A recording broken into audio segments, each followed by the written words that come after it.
One more minute. 1 minute. All right, so everybody that's listening on the YouTube channel right now and the Facebook and the et cetera, you're probably listening to a little bit of Chinese advertising right now. No, but we don't, even though we don't understand it, we're going to listen to it a little bit as the show gets started. I get myself going. I got actually different, I have a couple of different angles that I'm playing around with. I'm gonna put the station ID on now, and then a little bit of background music, and you're ready to go. As soon as you're ready.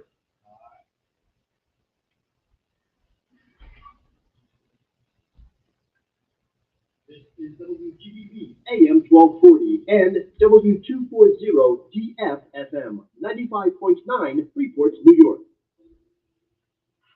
All music featured in this program is for education. For entertainment purposes. That's a new one. You expanded the station ID. Yeah, well, that's for people that you can cut off all the time, so they let them know that the music that we play, that's what that. All right. So now we got people that are getting cut off and they know that this is for entertainment purposes. All advice, all recommendation, all things you should always verify because you never know what's going to come out of my mouth. It might be true, it might not be true. But I'll tell you something. If it has something to do with real estate, you got a good chance that it's pretty good information that's going to come out. So that being said, I am happy to be back in the studio. Before we even get started, let me do the thing that we do. Hello, good evening, and welcome to the Real Estate Plate. As always, I am your host, Nick Sikalis, coming to you live from the WGBB studios here in Merrick, New York. We're officially on the air right now, right? We're on WGBB. Okay, because I started off a little bit early on the video feed and just want to make sure that everybody is up to pace with what we're doing. I hope everybody had a great Memorial Day, by the way. I know it's a week out. From our last Memorial Day, but I didn't have a show on Memorial Day. I took the day off. So I want to make sure that everybody had an awesome, awesome Memorial Day.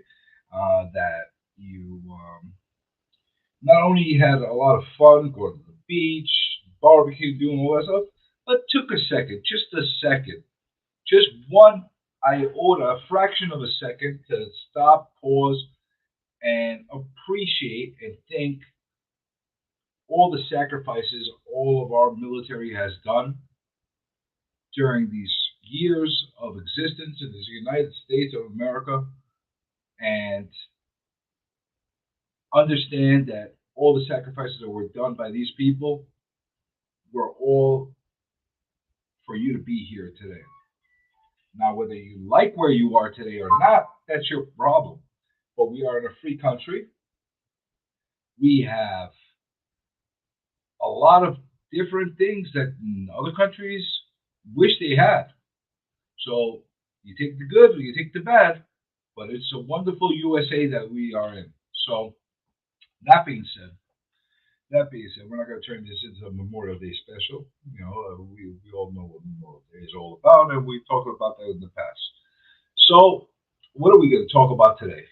What are we going to talk about today? Well, I'm going to get into something that I think needs just a little bit of clarification for people, because this is probably one of the craziest environments I have seen within my career, and I know that many others that are much older than me and been in the business a lot longer than me will agree with me that we are in a crazy time as far as real estate is concerned. Predictions are out the windows. Everybody with the crystal balls, hey, take those crystal balls and smash them. Because any predictions I hear coming from people are either going to be half guesses, or you can basically go with the flow and follow the data. And that's not really a prediction, in my personal opinion. If I'm sitting here following the trend and assuming they've seen the trends, well, that's not really much of a prediction, and that's not really going to be telling me anything that nobody else knows. But what I will say is that it is a very, very interesting, intense, and bizarre time in real estate. Now, I'll tell you this: we're going to get into a little bit of consumer psychology. We're going to get into a little bit of seller psychology, and we're going to get into the market psychology right now, as it's called. So, if you have any interest of learning more about what's going on today's market, and you actually want to get a real feel of somebody that's actually on the street, feeling the beat of the street, so to say, then you got to listen to the show and basically get a better understanding of what we're looking at. Now, even though I am based out of New York, I can assure you that many of the things that we're feeling this moment, many of the things that we're feeling this moment can relate to other states. Yes, in certain states there's other differences, and even within the state of New York, region by region, you're going to see different things affecting the market in a different way. But I'm going to give you an overall feeling and understanding of where this market is at. So let's start with this. Everybody knows, everybody out there knows that we've been having a major issue with supply. No secret. And if you don't know that, you have obviously have no interest in real estate and you haven't been watching the news because the media loves to harp on that as far as the news is concerned. And they love to,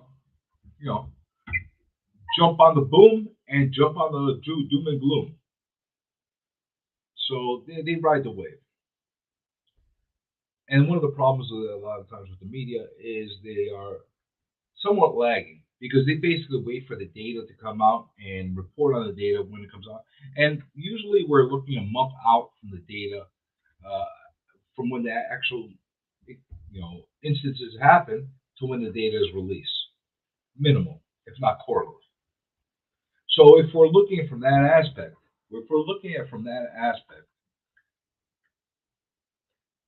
they're behind. And you don't have a lot of people actually go in and give you day to day, blow by blow kind of situations that are happening on a daily. So that's what I'm going to try to do right now to give everybody a better understanding of what we're dealing with. So going back to what I initially started, so I don't get sidetracked too much, we have a situation where we have a shortage of supply, a glut of demand.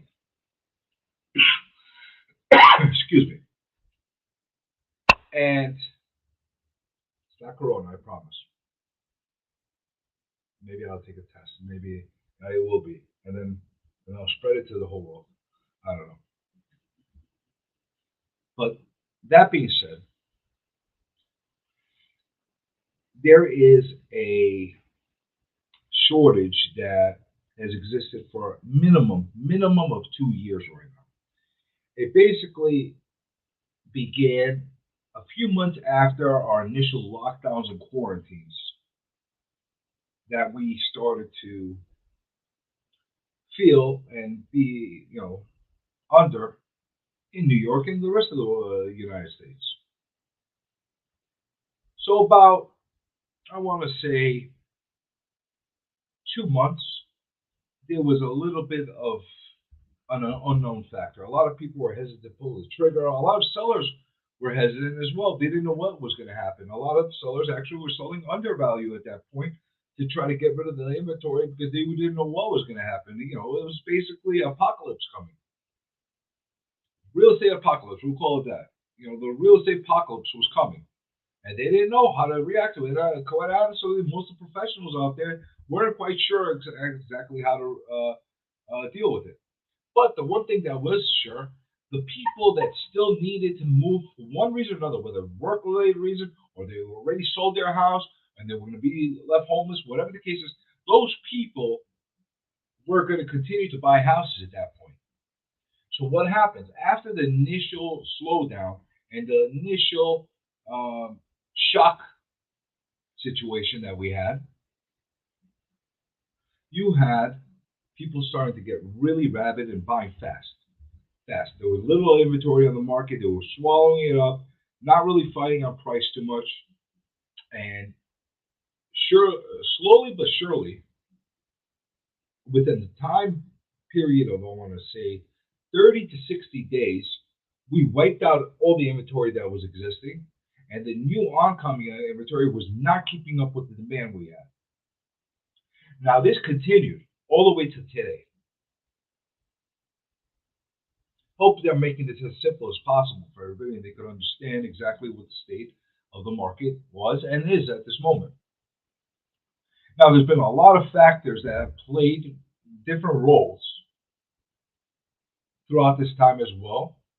Besides the quarantine and lockdowns, we had here in New York and other major metros as well. You know, California, you got places like Chicago, etc., Massachusetts, Boston, places that people were escaping from. They had enough because a lot of the states, not going to say a lot of states, you had a few states that enforced a lot of mandates and impressions on people that were a lot harsher than other places. So, and you top it off with the quality of life and the life expense, the cost of living, and that was more than enough for a lot of people to say, I'm done. I'm moving out. I'm escaping New York. I'm escaping LA. I'm escaping Boston, whatever the case is. And they were moving to other states that are a little more lax. Florida, Texas, a lot of the Southern Belt states, places like that. They were a lot more lax than where we are. And that could, completely fed into the whole situation of creating a difference in the scenario. Yeah, a lot of people leaving. But the one thing that was not necessarily focused on, there were still a lot of people coming in. Yes, we were losing a lot more people from New York that we had coming in at certain points in time. However, however, the one thing that is not reported and not actually pinpointed and researched and really spoke about is a lot of the people that were actually leaving didn't actually own. They actually rented. They lived in apartments. They live in rentals. So they were not exactly leaving a property behind that was going to be sold. Yes, you had a surplus of rental properties that were up at one point, an extreme amount, especially in New York City. But there was still not enough um, places for sale. You compound that with the situation where we had eviction moratoriums going on in place during these lockdowns and quarantines, and you had people who normally would be thinking about selling because of they're looking at cash out because the market's going up, whatever the case is, which were in either a position where they could not because they had to deal with evictions, and their property was somewhat devalued because of the fact that a lot of people weren't purchasing the places unless it was either the vacant or they had tenants that were fully paying, and they had to provide proof of that. And then you had another situation where the bank was just not giving out the correct LTV based on the fact that there was plenty of tenants that were still not paying, and their income base that was coming in from those rental properties was less. These are all instances and pieces that brought us to the day we are here, or to the point we are today. And I assure you, there's so much more that attributes it. Don't forget, we ran through an election, probably one of the most divisive elections I could watch. I'm going to lose more subscribers now. This is what's going to happen. But it was probably one of the most divisive elections that I've seen in my lifetime. And I would say the most in my lifetime, at least, because it made the first time that Trump ran against Hillary look like a joke compared to this time. How venomous and toxic it became. So you had a lot of that. Hello, NYC guy. So it was a very problematic situation in itself, which caused other rifts and other situations for people selling or not selling and that kind of thing, or people deciding to make a statement and move out of areas, blue state, red state, this, that. There was so many different factors. And we could actually run a whole series of shows just based on all the factors that brought us to the place we are today.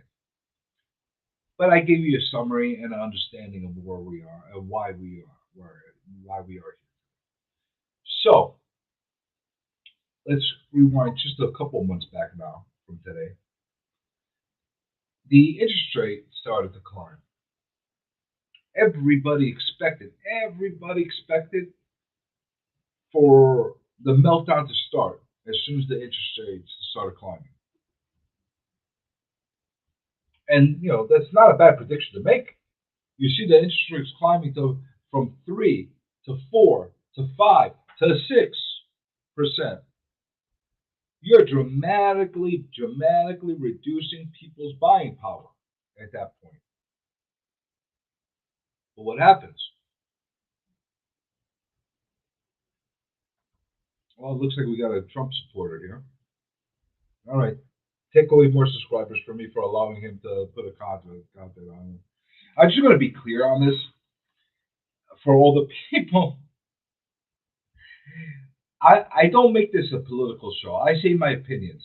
Trump 2024. Great. You want to support him, you support him.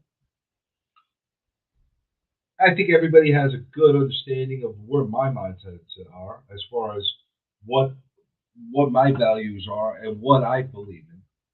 You know, but it's gotten controversial in the past. It's gotten controversial in the past, and I got the channel got beat to hell because of it. You know, but that's okay. That's okay because the one thing I will say, all my opinions and all the statements I make are fact based.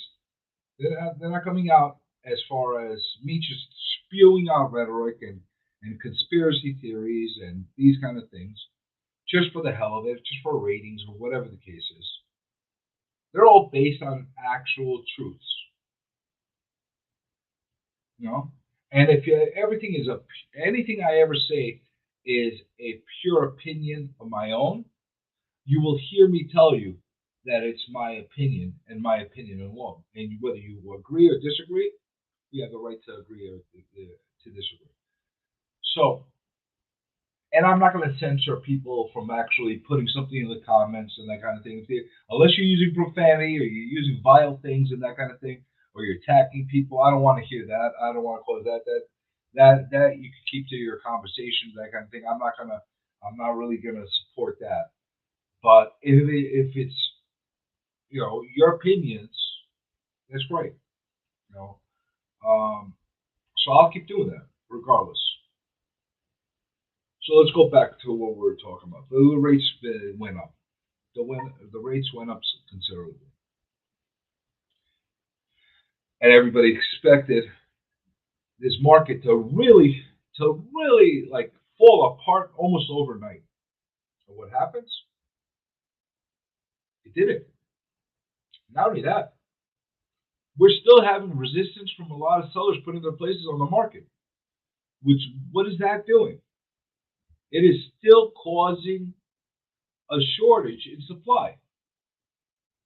So anything you kind of expect or or thought would be coming to fruition because of these interest rate hikes have not yet panned out. Now, I'm not saying that it won't. And over time, I'm pretty confident you continue to see higher interest rates. Sooner or later, there's going to be a wall, there's going to be a resistance, there's going to be a barrier where buyers just can't Right now, it's almost at a point where buyers are at the point where they're making the choice. I mean, some people got priced out because they lost buying power, that kind of thing, but they still would buy something that's lower price if they could. But right now, you're getting a position where some of the buyers are making the choice of whether they're really willing to run into with FOMO. FOMO, by the way, for everybody who doesn't know, fear of missing out. So if they're running on trying to make purchases on the fear of missing out on a home or a property, that's going to continue to make this market keep going because the interest rates haven't hit them yet. The ones that actually still have the money to be able to purchase, the ones that have the buying power, and the ones that they could get the mortgages. So you're looking at a situation. You're looking at a situation where we're defying kind of the principles of economics in certain ways. Now, yes, a lot of this was brought upon us artificially through stimulus. So, and by the way, all you people that think that people were buying houses because they're getting stimulus checks and stuff like that, you got to wake up. Come on. Yeah, they might have been spending their money on crap left and right, and some people they might have been super smart and savvy to find a way to use their stimulus checks to put towards putting a down payment on a home. But here's the thing: the bank was not lending to people out of work, so you could get as many stimulus checks as you want, but you weren't going to get the loan if you were out of work. And the only way you could get a stimulus check was if you were out of work. Now, that doesn't mean that the people that are working off the books weren't getting stimulus checks and they were working and still getting money. Yeah, well, that was happening too. And it continued to happen all the way up to the point they stopped giving out stimulus checks. But, you got to take you think of it from a realistic point of view. Yeah, you had some other stimulus checks that were propelling other sorts of the economy, commerce, buying stuff. Collectible markets went through the roof because people are just taking that extra money and buying Michael Jordan cards and paying millions of dollars on. I still can't believe how much people end up paying for that freaking Michael Jordan card. You could have bought a freaking house with that money. You could have bought a building, a commercial property that's going to give you income with that money. But hey, it's supply and demand. People want it, they paid. And there were not a lot of things like that out there, so they paid. So you have a situation where you really have a situation that is so artificially I don't know how to phrase this properly. So artificially induced that it's hard to put it together some logic of how to be able to move forward. The one thing I will say is this: there has been a clear line and a clear divide in the sentiment and the ways buyers and sellers look at each other. Listen, there's always been a visible line, a wall between buyers and sellers, where the sellers are all greedy and the buyers are trying to nickel dime the sellers. There's always been some type of sentiment like that going on, but now it's becoming really, really bad, and I'll tell you why. You still have areas that are still hitting records, and you have a lot of sellers out there that are getting really ambitious. When I tell you ambitious, they are getting so ambitious where they're looking at the last record sale that happened down the block from them, a couple blocks away, and sometimes not even the same town. And they think, well, if that sold for that much, if that just sold for $800,000, I'm going to put mine for $900,000. I'm going to put mine for $1 million, and I'm not going to budge. That sentiment and that part of the equation in my personal belief and opinion, is what is going to cause this market to somehow correct. Because you have a lot of sellers that are overreaching right now. And it's in some cases they're getting their money. And don't believe me, believe me.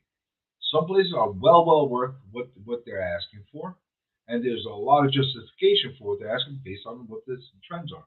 But you have a big sector of the market of people that are saying, I'm going to ask for the ridiculous number, and I'm going to put a sign up on my lawn, and when I get it, that's when I'll sell it. If I don't get it, I don't care. I won't move.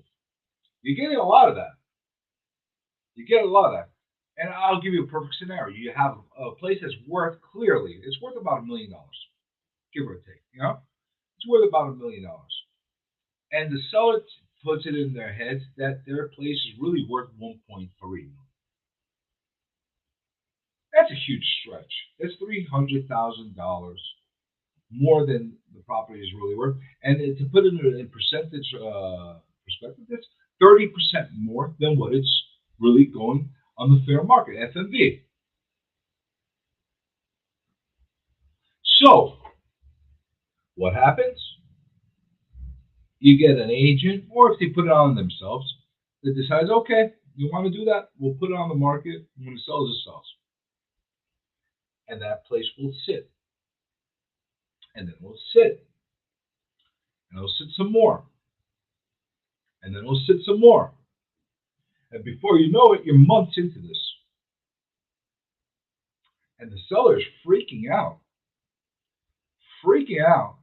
Why they're not having people kick down their doors and throw ridiculous offers and not only paying what they're asking for, pay more. Because that was happening for the past couple of years. Well, now they're doubling down. Now they're doubling down.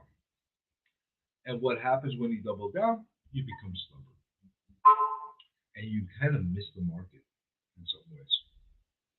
So when you could have sold it at a really great rate of, let's say, a million, or maybe even $1,050,000, $1,001,000, just because the fair market value is at $1 million doesn't mean that you can't get a little bit more for that property. People are willing to pay a little bit more. A lot of people are not willing to pay a lot of it more. And we're talking about such high spikes from the value to the asking. One, you get a lot of people that they're turned off and they don't even give an offer. A lot of people won't even step foot in the place. And here's the other thing. Let's say you do find that buyer that actually does decide to actually purchase that property for the higher perceived value. And I say this perceived because once they do actually decide to make that purchase, there's a little thing called, unless they're buying cash, or they're putting significant down payment down, unless they're doing that, you know what's going to happen? I'll tell you what's going to happen. The bank is going to reject the loan. They're not going to approve the loan. They're not going to get a commitment. Why? Because it's not going to appraise. And if you have a property that's really worth $1 million and it's selling for 1.3, and the comps that the appraiser comes up with are all $1 million, more or less, they're not going to give you that loan. And that's slowly happening in some places. Not to an alarming rate yet, but it is slowly happening. So what happens? What happens now? Well, here's what happens. You have more inventory that's either sitting and sustaining and just hovering on the market. You have some of that. You have other inventory that was off the market that because the deal fell through 2 months later because of the failed loan attempt, is now back on the market. And now all of a sudden, you have a little bit of surge in inventory. And I'm telling you, that is going to be the key, and that's going to be the catalyst. In my humble opinion, I believe that's going to be the catalyst and the key to somehow correcting the balances on the market. Because the properties that are well priced and priced right on target and accordingly, and they're going at a fair market value, they're going to be selling still. And because you have the properties that are so overinflated compared to the ones that are coming in right on target, it's going to also allow some properties to creep up even a little bit more than what they're selling. So we're talking about a situation where things are on the verge of changing. Now, how quickly they'll change, I can't tell you. I really can't. I personally thought, and I predicted foolishly that where we are with the rates right now is where we would have been by the end of this year. Not by March, not by April, not by May, by the end of the year.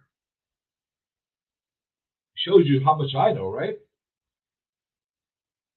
However, there are a lot of people that they're making other predictions again. I don't know. I don't know. I can see a stabilization happening by the end of the year. I could see that happening. It's very possible and more probable that that will be the case, as long as something out of the ordinary or something bizarre doesn't happen again. And all the artificial propping up of this market stops. We need to get back to the basics. We need to get back to a normal way of selling, buying, because now I gave you a little bit of sentiment and understanding of how the sellers are approaching this in a lot of cases. Well, here's the thing. You have buyers that are coming in. You have buyers that are coming in a different way as well. Now, they just went through about 2 years of being shunned. They've gone through about 2 years of having their offers rejected. They're coming off of about 2 years of having themselves bid up and losing property one after the other. So what's that going to do for their sentiment? What's it going to do for their psychology? Well, I'll tell you what it's going to do.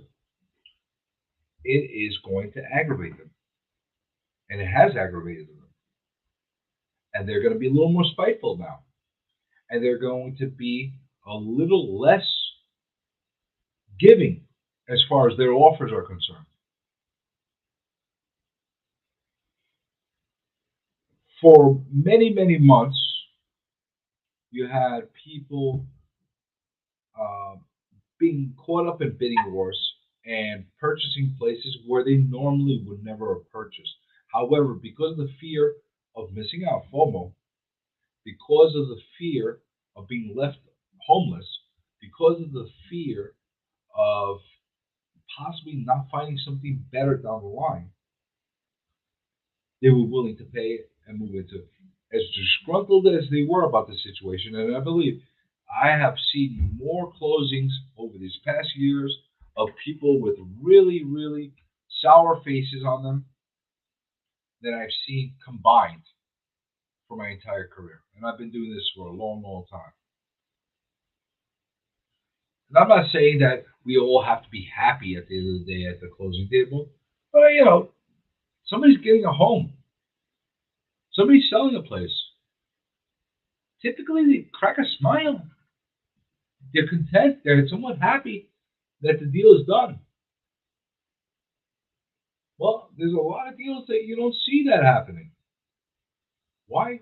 Because the buyers got run through the ringer for a certain amount of time, and they're already disgruntled and they're angry and aggravated. And the sellers feel, here's the crazy part of the sentiment in psychology. The sellers feel as if they gave away their property. Forget about the fact that they set a new record. Forget about the fact that they got fantastic numbers on their property. Forget about the fact that they sold seamless and with no problems. They're thinking to give away the property. So in a lot of cases, they're disgruntled. It's a very funny and a very weird type of atmosphere that we're living in right now in this real estate world. You want to flip it onto the commercial end? Yeah, I'll flip it over to commercial end. You have so many landlords right now that are being approached by these vultures and these predators. You have so many of them in the case that they're going in and they're looking at a lot of, especially the small landlords right now that are really suffering right now as far as trying to catch up and trying to get out of the courts and try to get themselves in some kind of stabilization, norm of income and expenses, et cetera, et cetera. You have a lot of that happening. You have a lot of that happening, and they are so they are so oh vulnerable right now, and you have these vultures just coming and swooping in and trying to help them out. We'll put a quotes up. We'll put the air quotes for anybody that's watching right now. We'll put the air quotes right now for anybody that's watching and say that they're helping them. Well, if you were going to take the true definition of help, yeah, they are helping them by getting them out of the situation. In some cases, they're buying it for less, far less than what the property is worth because of the eviction moratorium, because of the fact that they're going to come in and have to clean up. And there is a value to that, believe me. They're buying them for less than value because the frustration levels. Some of these landlords have had their health deteriorate. Their familiar status, divorces have happened over these things. The financial stress has caused so many issues for a lot of these landlords. And they just want to get out. They're done. In some cases, they're selling for less than what they owe, hoping that they could possibly get a short sale or hoping they could possibly get a way out without having to pay all the balance off. And sometimes they can, sometimes they can't. So even after they sell the place, they're stuck with another financial burden on top of it, especially when it comes to taxes and stuff like that.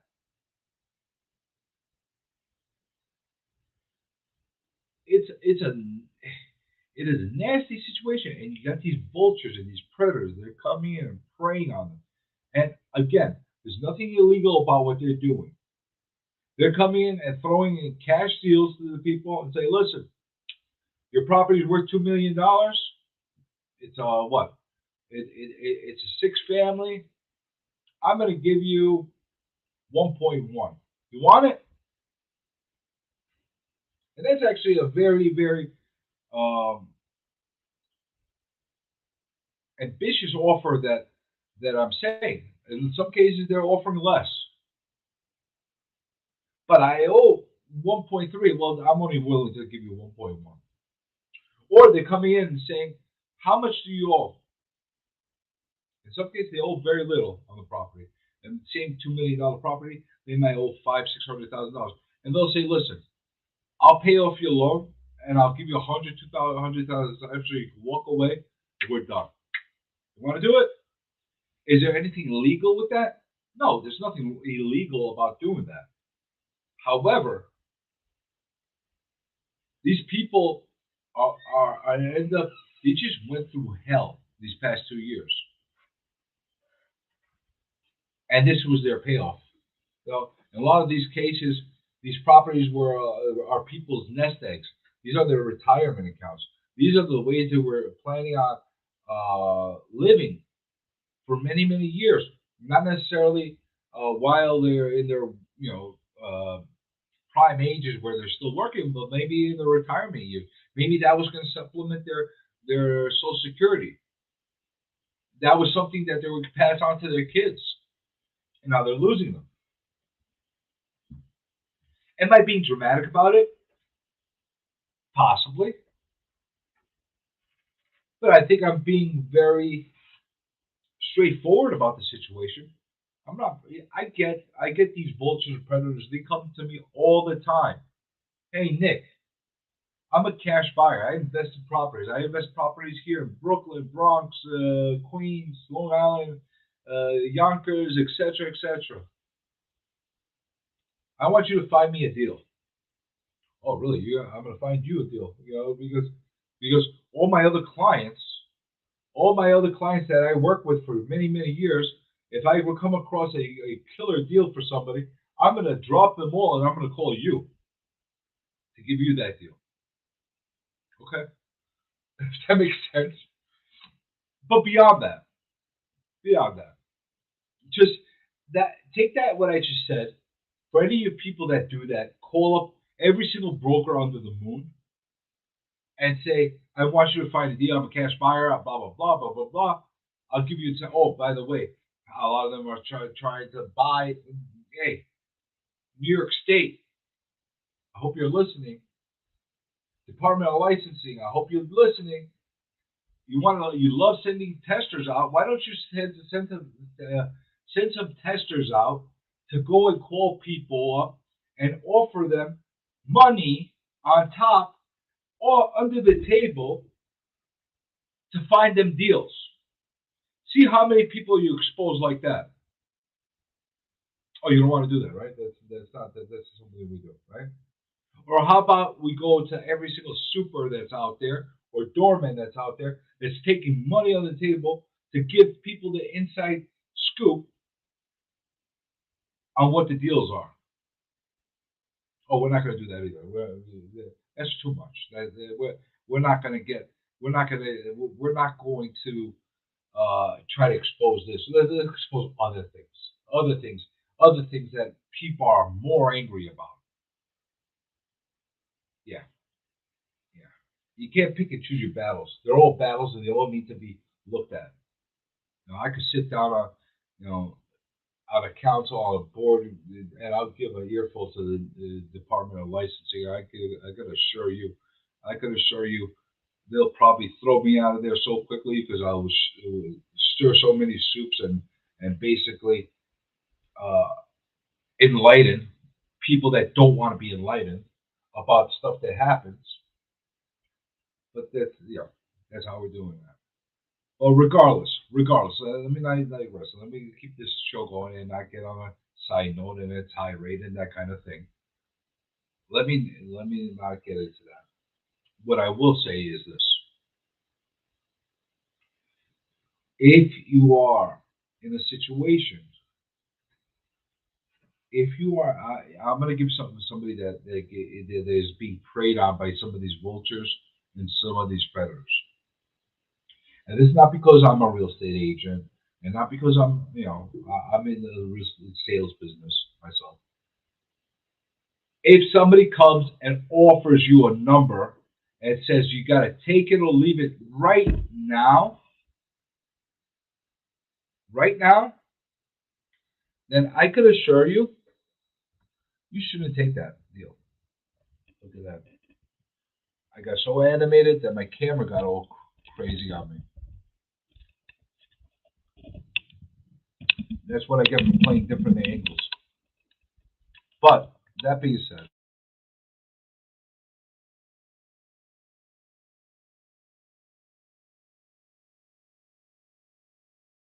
I came prepared this time. You know why I came prepared? I got a second camera from a different angle. Well, there we go. It's all part of the program, having technical issues here on the real estate plate. All part of the program.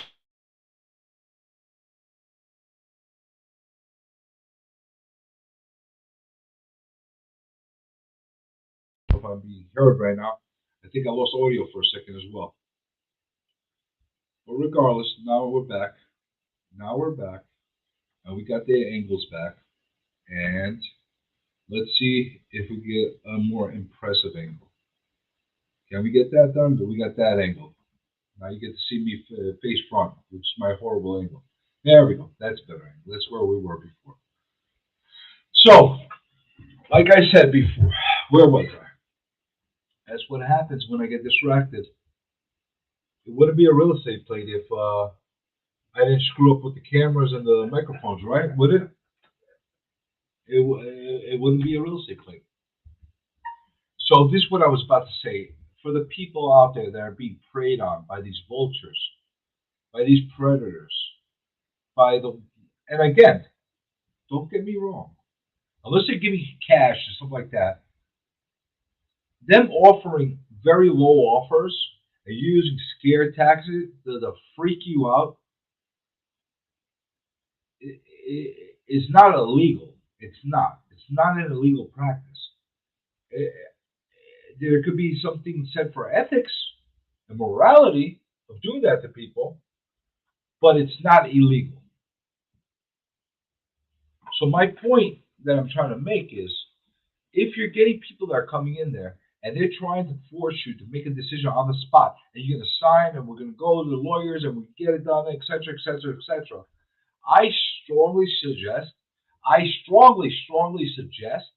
that you say no, you take their number down, or you say, I need to think about it, or something along those lines. You take their number, you take their name, you hold it, you put it in your pocket. Maybe they gave you a viable, great offer. Maybe they gave you a better offer than anybody else will give you. Put it in your pocket, and then immediately right after, if it's too late in the day, you do it the next morning. You get on the phone, and you call multiple professionals in the business. And you ask them for a complete data analysis of the property, a market report, comps, and an understanding of what the fair market value of that property is. That's what you should do. And you're not going to do it just based on one agent or one broker that you go to, because that one agent with that one broker that you go to might be abysmal, might be a horrible agent or broker and give you a completely wrong number. You're going to go to multiple of them. So you can completely understand what you're doing. That's just how it is. It's just how it is. If you don't do that, then you got nobody to blame but yourself for not taking the right steps and feeding into fear tactics. I'm being honest. I'm being brutally honest.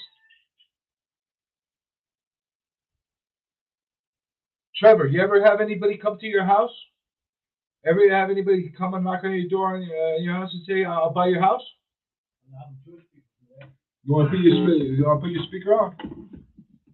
I've seen a lot of Jewish in the neighborhood come to my house. Well, just for the listeners out there that are Jews, I'm not saying that it's only Jewish people that do that. I didn't say there was the only one. Most of the ones that do come around. It's all kinds of people that do it. It just depends on what neighborhood you're in and what the demographic of that neighborhood is. Yeah, my neighborhood got a lot of Jewish people in that neighborhood. That's why I'm making it clear to everybody, because we don't want to stereotype and we don't want to say anything improper on that. No. But what happens? Tell me what happens. Somebody knocks on your door and say, "Hey, Mr. Vassal, I want to buy your house. How much do you want for it?" What do they say to you? They say whatever I want, they'll pay me. Really? They can tell you that? Because they need the property. And what do you say? Sorry. Yeah. Well, you're lucky they say whatever you want, because that is part of a bait and switch routine, by the way. Mm-hmm. You know the bait and switch, right? Uh-huh. Yeah, I'll give everybody another education right now so you can understand exactly what the bait and switch is. You know, I want to be as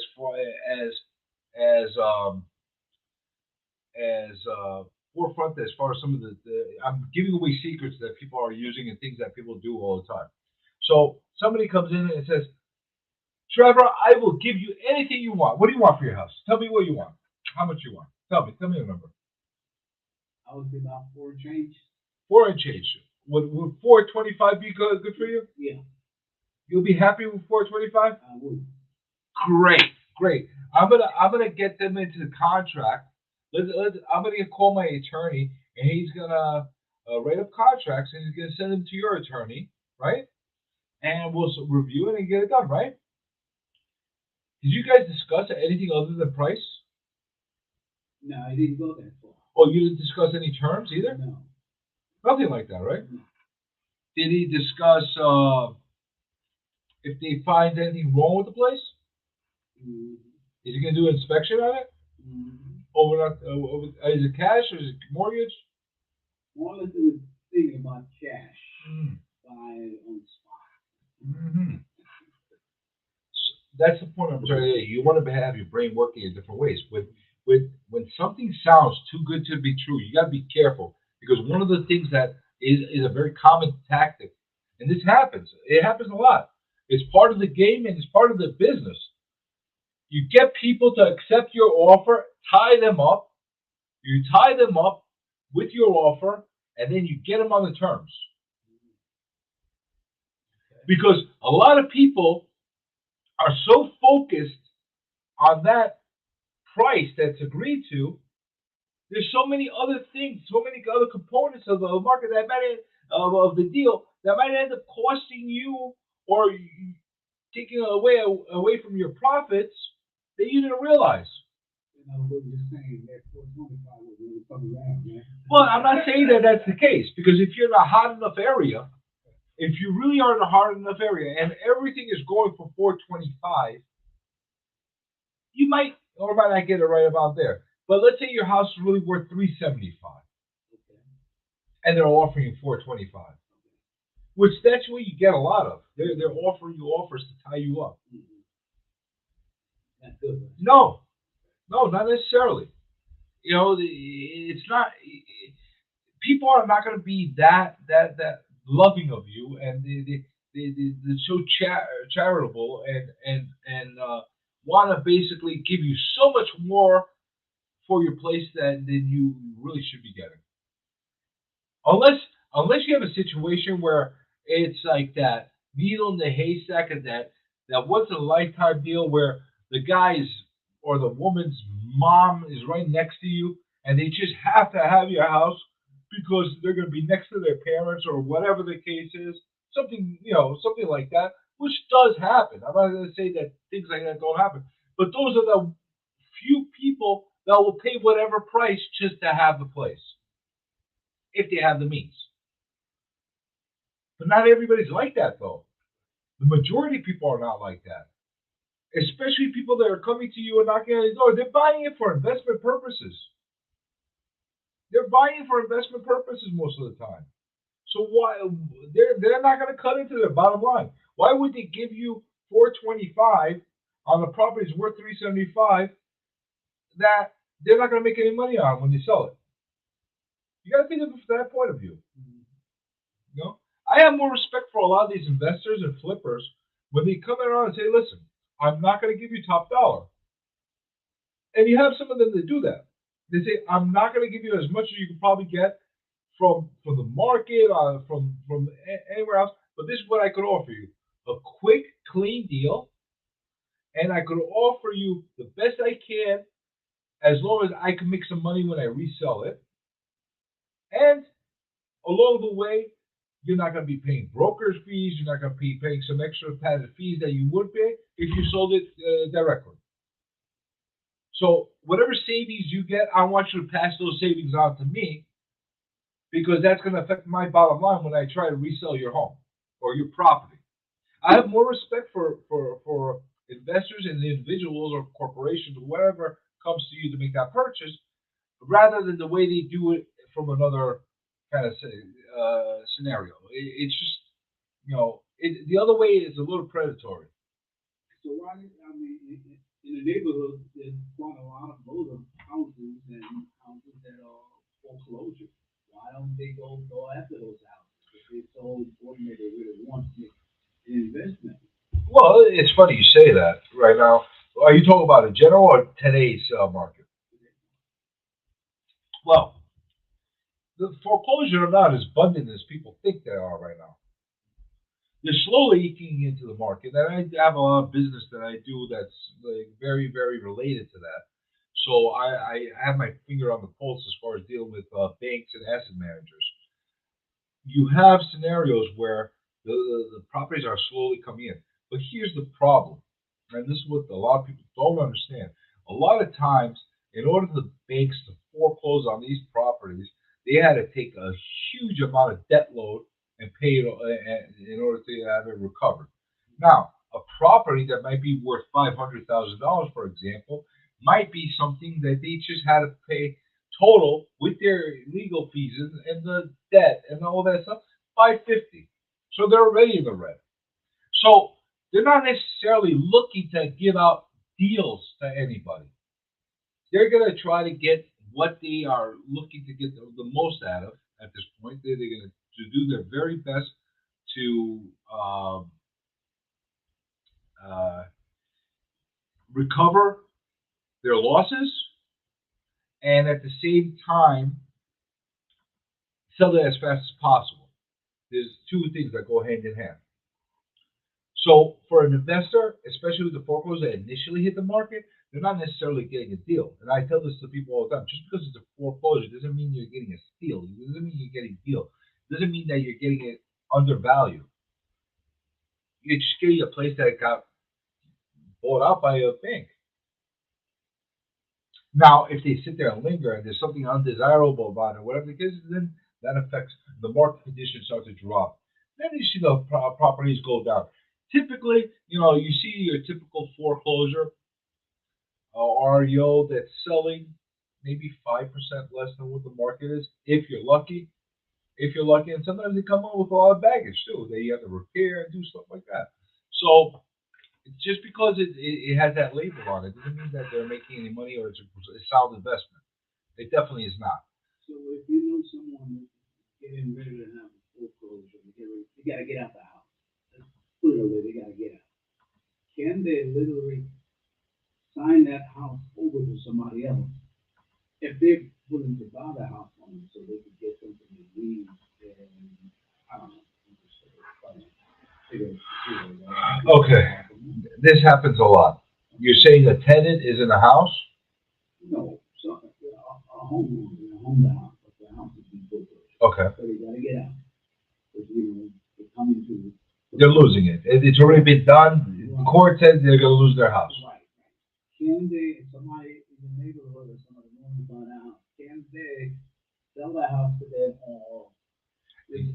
Okay, so if they can uh, purchase the house and recoup all the money that's lost from the bank, in other words, cover the loan debt that's on there and whatever the other liens that might be on there, yeah, that's great. Let's say it's a $500,000 property and they owe $400,000 on it total, and they're willing to give the $400,000 to cover the expenses. Yeah, that could work. But a lot of cases that this usually doesn't work because you have a lot of people that owe more than that, and a lot of times it's got to be a quick deal.